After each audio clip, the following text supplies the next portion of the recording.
Now, as part of our Trade Up series, we're introducing you to a young mother who didn't just want to switch careers. She found a new future in a field she never imagined herself in. We're talking about the program she discovered, and we're going to show you the two precious reasons that the switch is much more than just a paycheck.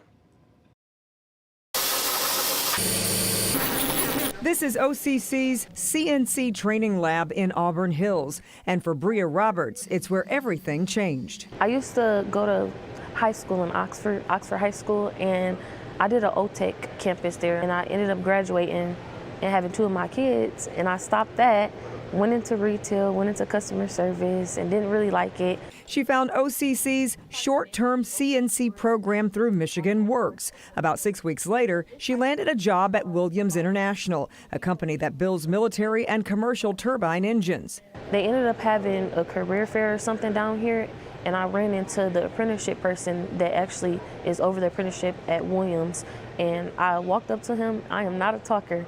I walked up to him, shook his hand, told him my name, told him that I really would like to work there, and that ended up opening up the opportunity for me to even start working at Williams International.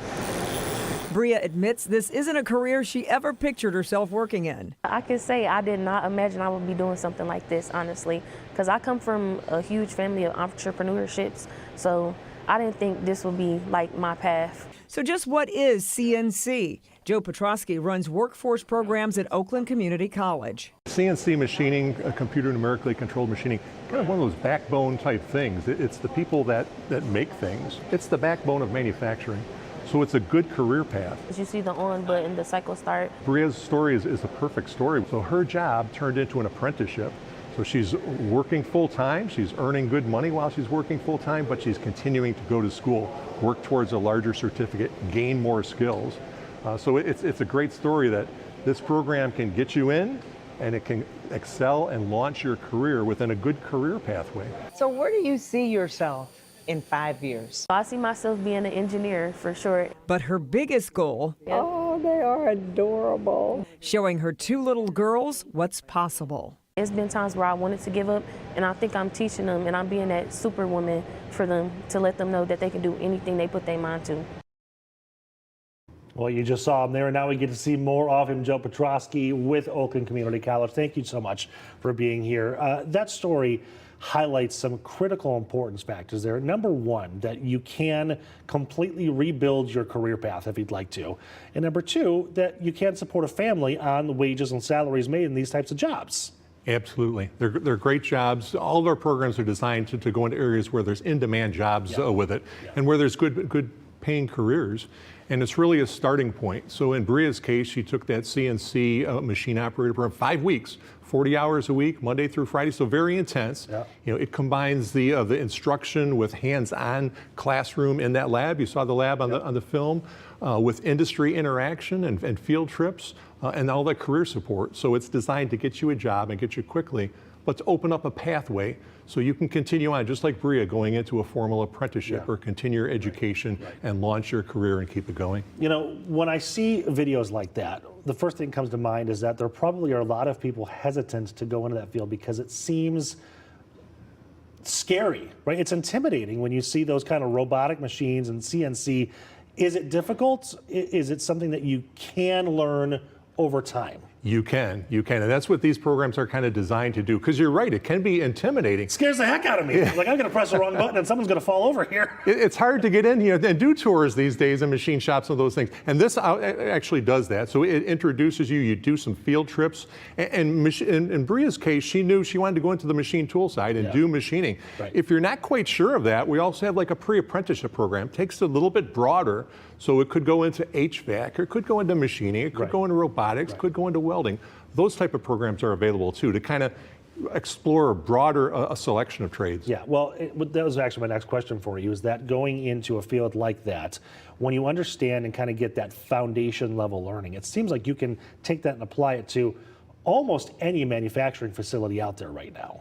Correct. I mean these are very backbone type, as I said in the interview, backbone type jobs. You can go into a lot of different industries. There's automotive, the one we typically think of within this area. Right. But there's aerospace. Berea's company does aerospace type work.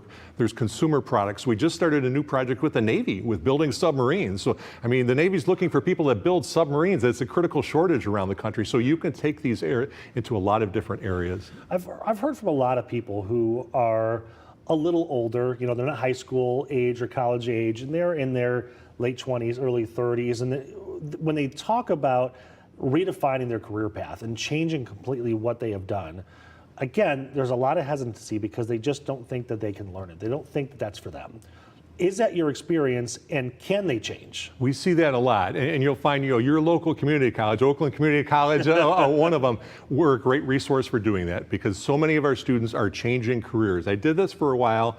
I need to do this now. I did this for a while. I don't have the physical strength to do this now. I want to just change into this area with it. So we're very good for that. And then our students, once they get in there, they quickly find out other students around me are in the same situation, and that intimidation goes away.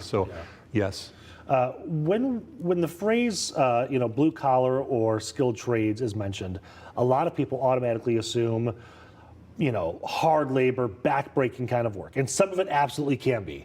But there's a whole side of that isn't, and you can still do if you're not that physically capable, right? Absolutely. You're working. Typically, you're working with your hands, but you're working with your mind. You saw the film footage from the lab. We had a lab to mimic shops out there. A lot of it's computer work, and you're programming things, you're measuring things. So it's an environment that's different today than it was 50 years ago. Okay. And it does require the mental gyrations as well as the physical gyrations, which makes it exciting. I mean, days go quickly within these trades. So, what is the employment market like then? How many jobs need to be filled? It's a strong market. Thousands? Not necessarily thousands, but it's a good market. Berea's area, machinist is one of the top areas as far as trades in there. And there's also a demographic that's going through because a lot of folks that are in these trades are retiring. So they're moving out and the new apprentices are moving in to take that place. So that's kind of a hidden demographic behind the numbers there too. We don't run a program if there's not good employment behind it. We always start with getting the employers together saying, do you need people? What do you need? How we build that curriculum with it, and then we put the program together so that it results in job interviews and job placements. So you're not going to train me for a job that doesn't exist? That's our goal, exactly. We do not want that. So speaking of training, somebody's watching this, they say, you know what, I'm finally going to do this. What's their next step to get with you or another community college? Absolutely. Go to the website. For us, it's oaklandcc.edu. You can find out about the programs there. You can sign up with an interest form. We have information sessions that are going on. We've got a new machinist program that's going to be starting in September, so timing is good. We also have pre-apprenticeship programs that are coming up. Fill out that apprenticeship form, go to some information sessions, learn more about the field, and see if it's right for you. And the training, the programs, they're pretty affordable, and I understand some employers actually pay for it, right? Correct, exactly. Many employers will pay for the apprenticeship programs. This program, Berea's program, costs $3,500, but we work with Michigan Works, and typically for many students, the costs are covered completely so that they don't see any cost with that. We also work with employers so that they can have an apprenticeship program, create an apprenticeship program. We'd love to work with employers to do that, to grow your own talent pipeline, so You can't beat a free education. Absolutely. Right, no Joe, no debt, free education. Thanks for coming. I appreciate your time today. Thank you.